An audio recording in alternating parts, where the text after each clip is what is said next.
Hola, muy buenas tardes. Mi nombre es Doris Dávila, ya la mayoría me conocen y esta charla corresponde a la clase que me asignaron para este módulo de endoscopía y corresponde al rol de la endoscopía en lo que es el sangrado digestivo bajo. Como objetivos, nos vamos a plantear revisar un poco lo que es la definición, la epidemiología y los factores de riesgo para el sangrado digestivo bajo.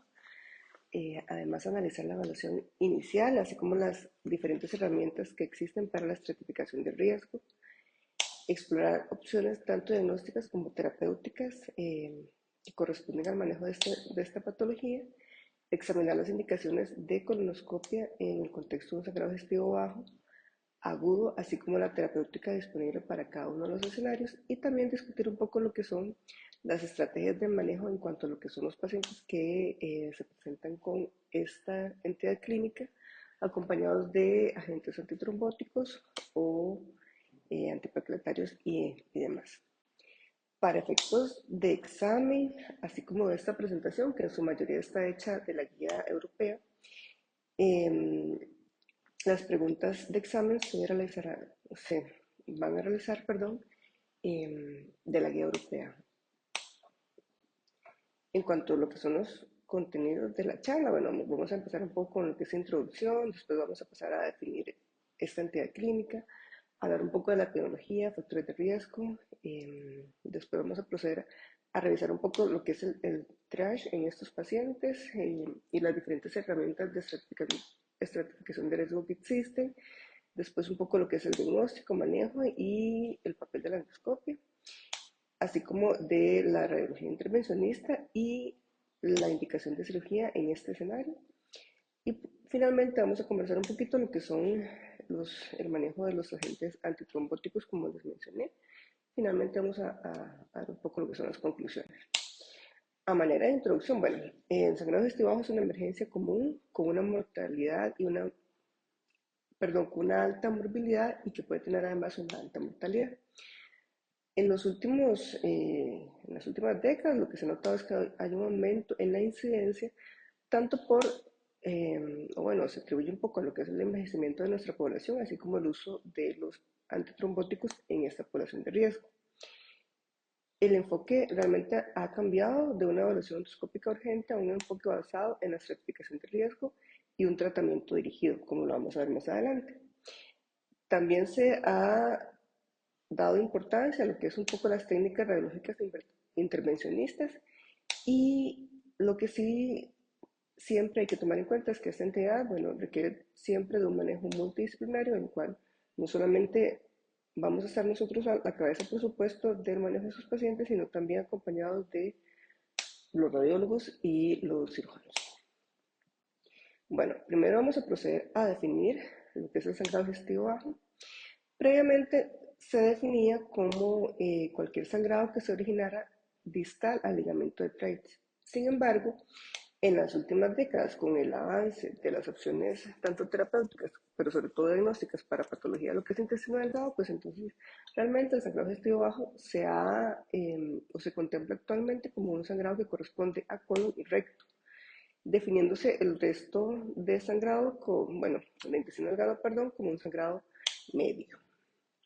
En cuanto a la epidemiología, bueno, se creo, a lo que se establece es una incidencia estimada de 33 a 87 por cada 100.000 habitantes. Las causas más comunes, como vamos a revisar ahorita, son la diverticulosis, pero también, bueno, hay que tomar en cuenta lo que son las colitis, sobre todo colitis por isquemia, los diferentes trastornos vasculares como la angiodisplasia y las neoplasias. Como habíamos mencionado previamente, pues está asociado al envejecimiento de la población, así como al uso de anticoagulantes y antiagregantes. Típicamente los pacientes que se presentan con esta enfermedad, pues eh, están, son personas adultos mayores, es un factor de riesgo que utilizan algún tipo de estos agentes. Una mortalidad global de 3.4 a 8.8, sobre todo en pacientes hospitalizados.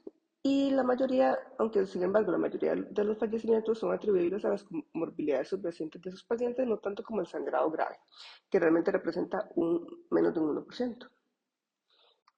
En cuanto a lo que es la epidemiología, realmente el sangrado articular es la causa más común. Tiene una incidencia superior al 20% en pacientes hospitalizados, que aumenta hasta un 34% cuando incluimos incluimos, perdón, a los pacientes que además tienen un sangrado diverticular presuntivo, que son aquellos pacientes que llegamos y le hacemos la endoscopia y no encontramos ninguna otra causa de sangrado más que los divertículos en colon, que realmente es un cuadro, o bueno, es una de las cosas más comunes que nos encontramos en el día a día, ¿verdad? Después las enfermedades anorrectales como la segunda causa más frecuente. Aquí pues el sangrado hemorroidal se diagnostica hasta un 21% de los pacientes hospitalizados y dichosamente generalmente es autolimitado. Y finalmente pues tenemos otras causas como lo que es la colitis, sobre todo colitis isquémica, la proctitis por radiación, después la iatrogénica, ahí vamos a incluir a los pacientes que hacen un sangrado pospolipectomía, ¿verdad? Las malformaciones vasculares y finalmente, okay, un poco lo que veníamos hablando de las diferentes causas, como causa principal, pues el sangrado articular, pero después tenemos otras condiciones como la patología anorrectal, ahí se incluyen tanto los hemorroides como las fisuras, después los trastornos vasculares como la angioptasia, la lesión de la foie, varices rectales que también tenemos que tener presentes, después los distintos tipos de colitis, que tal vez la más frecuente, pues la isquemia, aunque aquí también tenemos que incluir a la enfermedad inflamatoria intestinal, colitis infecciosas, los pólipos, los adenomas, los hemartomas pueden llegar a sangrar bastante. La iatrogenia, como veníamos mencionando, que es posterior a algún procedimiento endoscópico. Y finalmente, pues las enfermedades malignas, ¿verdad? Algunos factores de riesgo que se han identificado independientes para el sangrado diverticular, el consumo de alcohol, el tabaquismo, los antiinflamatorios no esteroideos, la aspirina, así como fármacos antiplaquetarios no derivados de aspirina. En cuanto a las diferentes escalas que existen para hacer estratificación de riesgo, vamos a comentarlas a continuación. Existen diferentes condiciones que se asocian a factores de riesgo para un mal pronóstico, entre ellos principalmente la inestabilidad hemodinámica, perdón, al momento de la presentación. También que al momento de la presentación eh, evalúes un paciente con un sangrado activo, comorbilidades, edad avanzada, hallazgos en los estudios de laboratorio, principalmente en lo que es en el hemograma, en la hemoglobina, perdón, creatinina, albúmina, tiempo protombina, así como necesidad de transfusión, uso de medicamentos concomitantes como son los antiplaquetarios, antitrombóticos o antiinflamatorios no esteroideos. Vamos a revisar ahorita tal vez la escala que se le ha dado como mayor importancia, que es la de Oakland. Sin embargo, hay que recordar, y esto la guía lo menciona varias veces, que ninguna escala va a superar nuestro juicio clínico al momento de abordar al paciente. Ok, bueno, continuando conversando un poco de lo que son las indicaciones para ingreso hospitalario, así como manejo ambulatorio. Como mencionaba, ninguna escala debería utilizarse de manera aislada. Sí, tal vez una de las más utilizadas es la escala de Oakland, ¿verdad? Que nos ayuda a definir sobre todo aquel paciente que se puede manejar de forma ambulatoria. Y lo que se ha visto es que un Oakland score de menos de 8 puntos, pues es un paciente que realmente tenemos un 95% de probabilidad de una alta segura.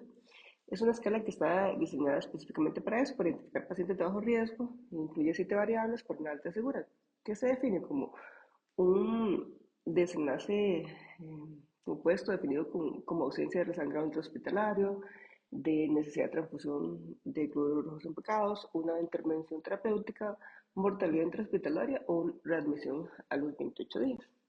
Y bueno, esta es la escala, realmente pues no veo por qué ninguno debe aprenderse esto de memoria, se puede hacer en cualquiera de las calculadoras que tenemos, pero bueno, ahí están las 7 variables, que son cosas que realmente un médico general en un servicio de emergencias podría perfectamente aplicar para de ayudarnos a tomar una decisión, pero siempre recordando que el juicio clínico es lo que va eh, a ser primordial en estos casos. Después la guía pues continúa revisando un poco de cuándo transferir a los pacientes. Aquí lo que hace es clasificarlos en pacientes, bueno, hemodinámicamente estables, sin algún antecedente de una enfermedad cardiovascular. Aquí se puede tener una estrategia restrictiva, se ha visto que tiene mejores resultados. Y el umbral para transfundir pues es una hemoglobina menor o igual a 7, una meta post-transfusión de 7 a 9. Y en pacientes que por el contrario tienen, bueno, que están estables hemodinámicamente,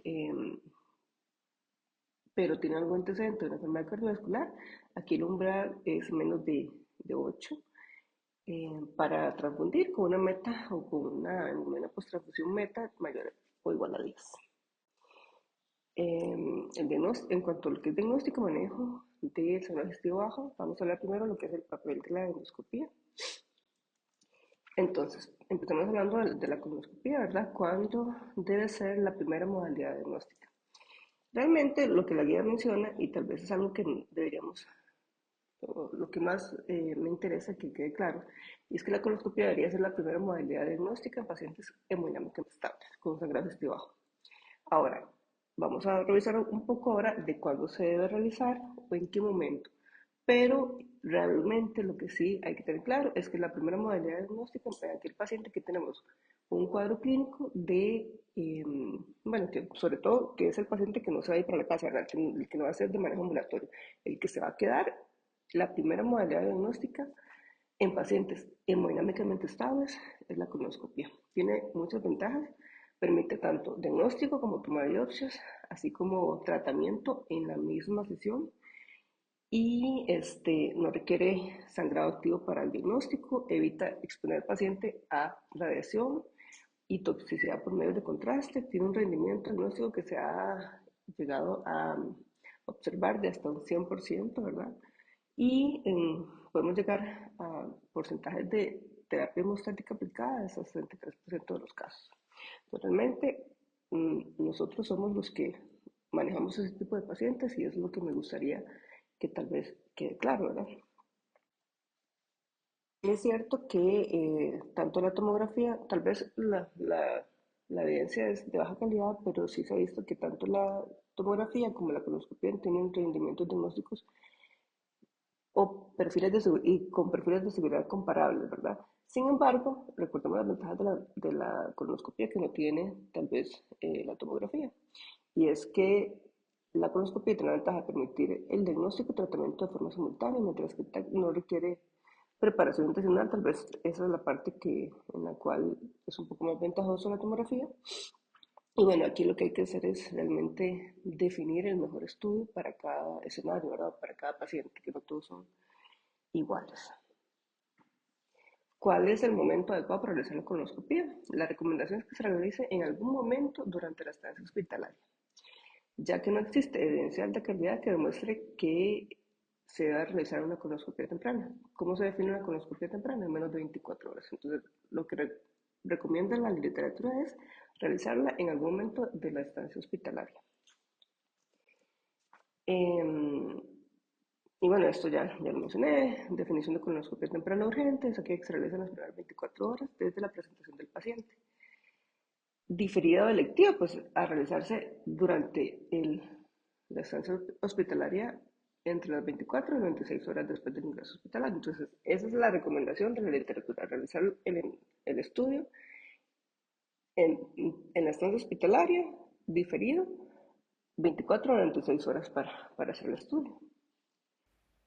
En cuanto a lo que es la preparación intestinal, y bueno, y realmente este apartado fue de los que también me gustaron mucho de la guía o de la literatura, en realidad de la recomendación que existe en la actualidad, y es en cuanto a la preparación intestinal. Realmente pues no existen estudios comparativos que evalúen una colonoscopia en un paciente que se presenta con sangrado digestivo bajo con o sin preparación intestinal. Realmente pues eso no existe o no hay estudios comparativos que lo evalúen. Sin embargo, la recomendación actual, y que dicha que sigue siendo así, es que se realice una colonoscopia después de una preparación intestinal adecuada. Y lo digo de esta manera porque realmente yo no le veo sentido en este escenario clínico ponerse a batir caca, ¿verdad? Más allá de tapar la zona de endoscopía, es muy poco probable que logremos algo más. Hay escenarios clínicos, por supuesto, donde realizamos un estudio endoscópico sin una preparación intestinal adecuada. Por ejemplo, un CUS y un Crohn severo en estos pacientes, pues se le colocan los enemas y se hace la endoscopia dirigida al objetivo. o también un volvulus intestinal, pues igual, es un volvulus de sigmoides, ¿verdad? O de colon izquierdo. Igual en este escenario pues es colocar uno que otro enema, uno o dos enemas, perdón, y realizar el ingreso con el objetivo de resolver el volvulus. Pero en este escenario de un sangrado digestivo bajo, que estamos hablando de que es un paciente que está estable, que vamos a realizar el estudio en un promedio de 24 horas, 6 horas, que es la recomendación, pues la recomendación actual sigue siendo que el paciente tenga preparación intestinal. Siguiendo con lo que es los estudios endoscópicos, y eso es algo que también me gustaría que se lleven o guarden ahí en la memoria, y es que en todo paciente con sangrado digestivo bajo sí hay que hacer una gastroscopía. La recomendación actual es que en aquellos pacientes, a menos de que por un TAC ya se haya identificado que es un sangrado definitivamente de tracto digestivo bajo, la recomendación actual es que realicemos una gastroscopía. ¿Y por qué es así? Realmente pues no hay estudios comparativos entre si se debe realizar o no una gastroscopía en pacientes con sangrado digestivo bajo, pero sí se ha visto que hasta un 9% de los pacientes que se presentan con un sangrado digestivo bajo, la fuente de sangrado se encuentra en el tracto digestivo superior. Ahora, y también en pacientes que se presentan con hematoquesis severa, con inestabilidad hemodinámica, se ha visto que hasta un 15% de los casos es un sangrado alto. Entonces hay factores de riesgo para que sea una hemorragia digestiva alta, por ejemplo, hipertensión portal, úlcera péptica, uso de antiplaquetarios y una relación nitrógeno-creatinina mayor a 30. Podría corresponder todos estos factores de riesgo a que sea un sangrado digestivo del tracto superior. Ahora, ¿cuál es la recomendación de la preparación intestinal? Lo que se recomienda es utilizar polietilenglicol de alto volumen de 4 a 6 litros, y en aquellos pacientes en los cuales la ingesta oral se ve comprometida, pues se puede utilizar una sonda nasogástrica junto con algo antimético para realizar o facilitar la preparación. Ok, tal vez esta parte es la que a todos nos gusta más. ¿Y cuáles son las opciones de tratamiento endoscópico? ¿O qué hacemos, verdad? Cuanto al sangrado diverticular, pues lo que se sugiere o lo que la literatura sugiere es hacer algún tipo de terapia mecánica. Por ejemplo, un clip, o ya sea un clip de los que se colocan a través del endoscopio o los montados en CAP, ligadura endoscópica. Y también uno de los que me llamó mucho la atención, que la verdad yo no lo he visto, no lo he hecho tampoco, pero ahorita lo vamos a ver, y es como una especie de agarrar el divertículo ahí sangrando con un equipo, con un endoloop, por ejemplo. Bueno, resumiendo igual, coagulación térmica, colocación de clips, ligadura endoscópica o el ASA, ¿verdad? ASA desmontable, así como la inyección local de epinefrina. Entonces, bueno, me encontré por ahí un artículo de el Journal de Gastroenterología, de endoscopía, que no logré como pegar el video, pero bueno, ahí lo vemos, ¿verdad? Primero localizan como el sitio o el divertículo que está sangrando activamente, y como pueden ver, eso es muy bonito y muy fácil de hacer para nosotros como paciente con adecuada preparación intestinal, ¿verdad? Difícilmente, si a este paciente le ingresamos con mala preparación, pues se va a lograr ver esto así de claro, y también trabajar con ese montón de heces por todo lado, pues es mucho más complicado. Pero bueno, eso es algo que la verdad es que no se me habría ocurrido, pero en este caso lo que hicieron fue colocar pues el endoloop, ¿verdad? Después, en lo que son las angioptasias, pues la recomendación aquí es el tratamiento con argón. Lo mencionan así como APC es el tratamiento de elección en la angioptasia del tracto digestivo superior e inferior, tiene menor tasa de complicaciones y menor necesidad de transfusiones de glóbulos rojos.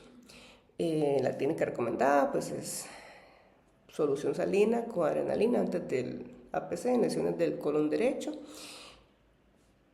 y los parámetros pues de 20 a 60 watts con un flujo de gas de 1 a 2.5 litros por minuto.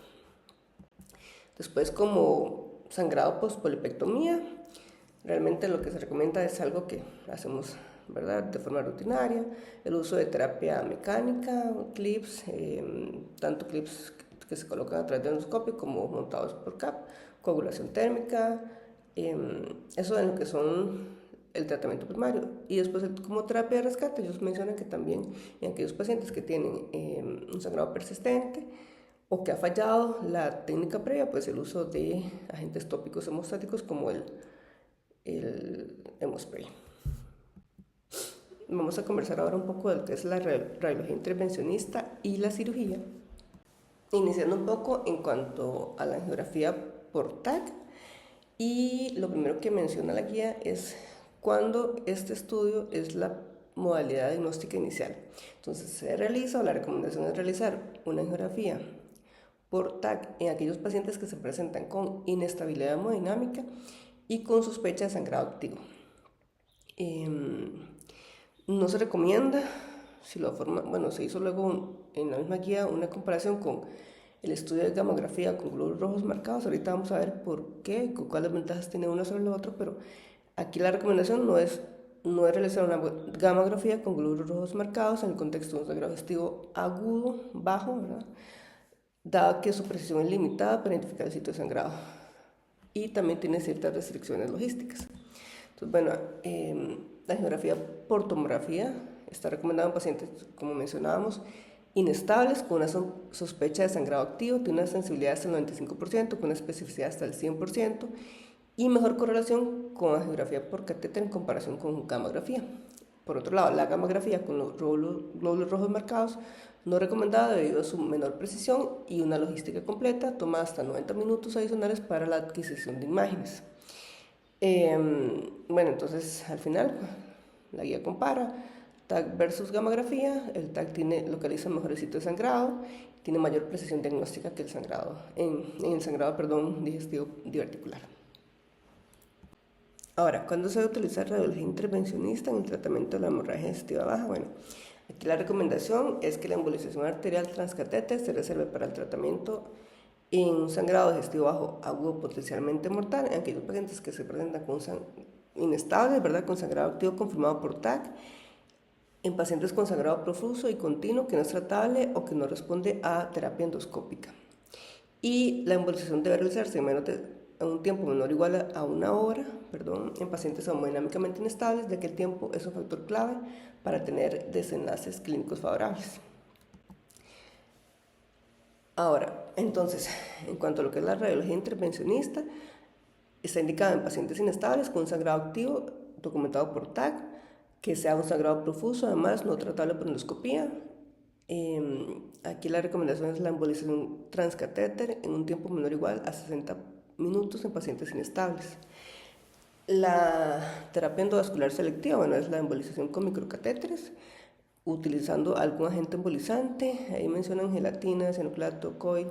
Hemostasia sí se ha logrado observar inmediata en hasta un 100% de los casos. Factores que aumentan la detección en angiografía, la inestabilidad hemodinámica, que tengan una caída de hemoglobina mayor a 5, así como transfusiones mayor o igual a 5 unidades. Y hay un mayor éxito si la angiografía se realiza en menos de 90 minutos después del TAC. Y en cuanto a riesgos asociados, pues el riesgo de isquemia intestinal, lo que se ha observado es 1 o 4% si la embolización no es súper selectiva. ¿Cuándo se debe utilizar la cirugía como modalidad diagnóstica o terapéutica en pacientes con hemorragia digestiva baja? Igual, aquí realmente lo que menciona la guía es en ningún paciente, salvo en circunstancias excepcionales, ningún paciente debería ser sometido a una laparotomía exploratoria de emergencia sin haber agotado todas las opciones previas, ya sean endoscópicas o radiológicas. Y la guía recomienda que la cirugía solo se realice si el sangrado es causado por una patología subyacente que no es tratable por endoscopía. Ahorita vamos a ver cuáles son las que ellos mencionan. Pero otra vez, en aquellos pacientes donde la intervención endoscópica y radiológica realmente ha fallado. Nuevamente, ¿cuándo considerar una cirugía en sangrado digestivo bajo? Solo cuando ha fallado los estudios radiológicos y la endoscopía.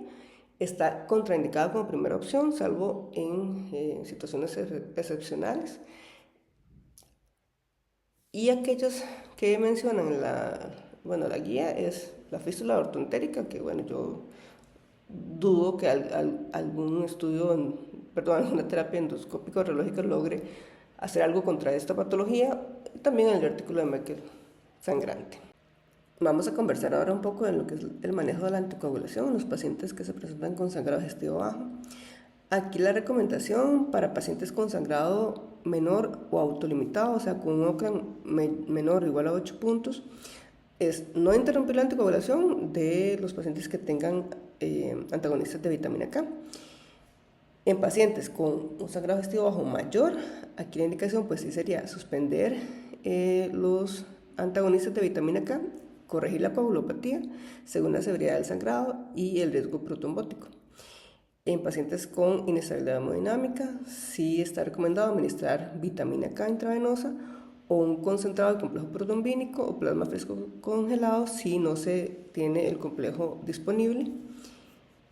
En cuanto a lo que es el reinicio de la anticoagulación, se recomienda reintroducir la anticoagulación en pacientes con indicación de tratamiento a largo plazo. ¿En qué momento? Bueno, en pacientes de bajo riesgo trombótico desde el día 7 tras la introducción y pacientes con alto riesgo, hacer una terapia puente con heparina en menos de 72 horas.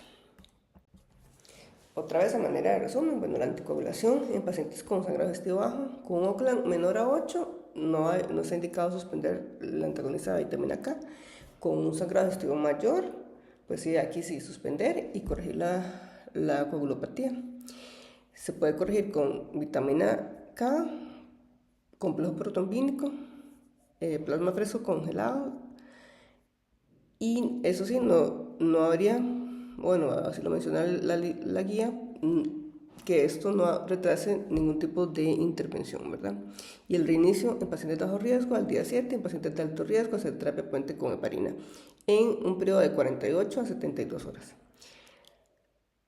Factores de riesgo, bueno, tal vez esta parte yo diría que lo más adecuado es hacer la interconsulta a cardiología. Sin embargo, sí hay que tener en cuenta que cuáles son los factores de alto riesgo trombótico, por ejemplo, una válvula mitral mecánica, una fibrilación auricular con prótesis valvular o estenosis mitral, un TEP menor a 3 meses. En estos casos, pues igual, son considerados de alto riesgo. La indicación es hacer una terapia puente y también la interconsulta al cardiólogo, ¿verdad? En pacientes con anticoagulantes de acción directa, aquí realmente igual lo clasifican, la recomendación se clasifica en si es un sangrado mayor o menor.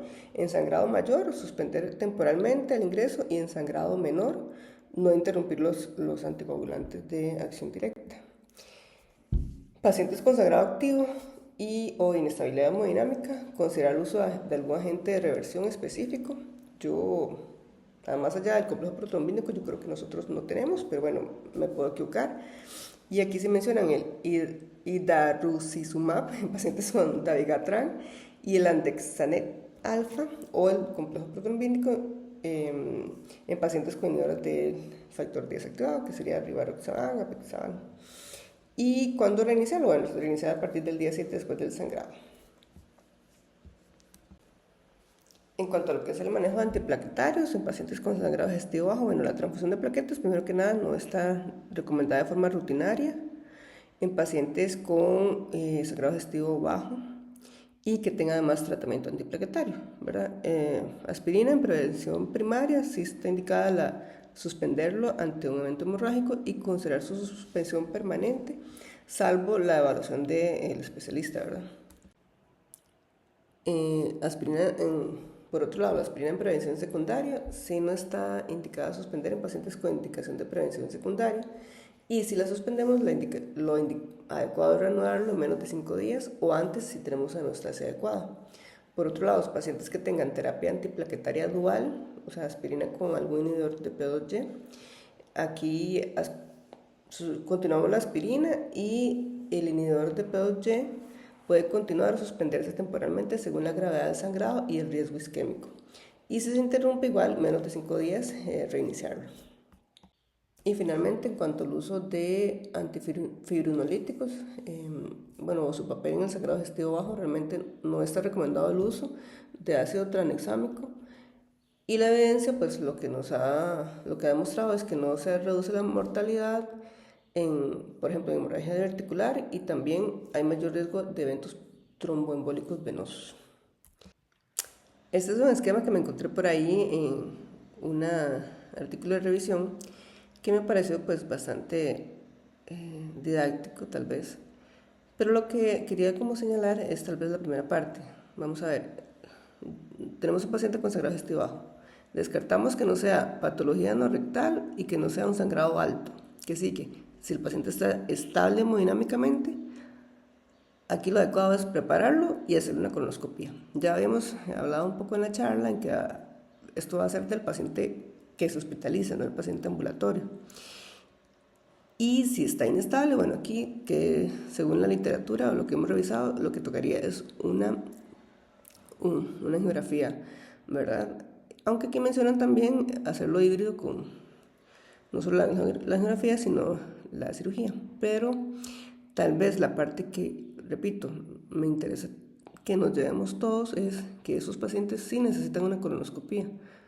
Si el paciente se va a ingresar, no es un paciente que vamos a observar nada más ahí y continuar, no, ya es un paciente que se ha presentado con sangrado digestivo bajo severo, que por definición se quedó hospitalizado. Bueno, ese paciente hay que hacerle una colonoscopia. Y de forma general, lo que son las conclusiones, el sangrado digestivo bajo es una entidad compleja con múltiples etiologías y enfoques terapéuticos. El manejo ha evolucionado hacia una estratificación y un enfoque más dirigido. Las imágenes juegan un papel clave en la evaluación de los pacientes inestables sobre todo, y la endoscopia sigue siendo el pilar diagnóstico tanto para diagnóstico y tratamiento en los pacientes estables. Requieren además un abordaje multidisciplinario, el cual va a optimizar el pronóstico y reducir las complicaciones de los pacientes. Y bueno, muchas gracias por su atención. Que tengan todos un excelente semestre y muchos éxitos en el módulo. Buenas tardes.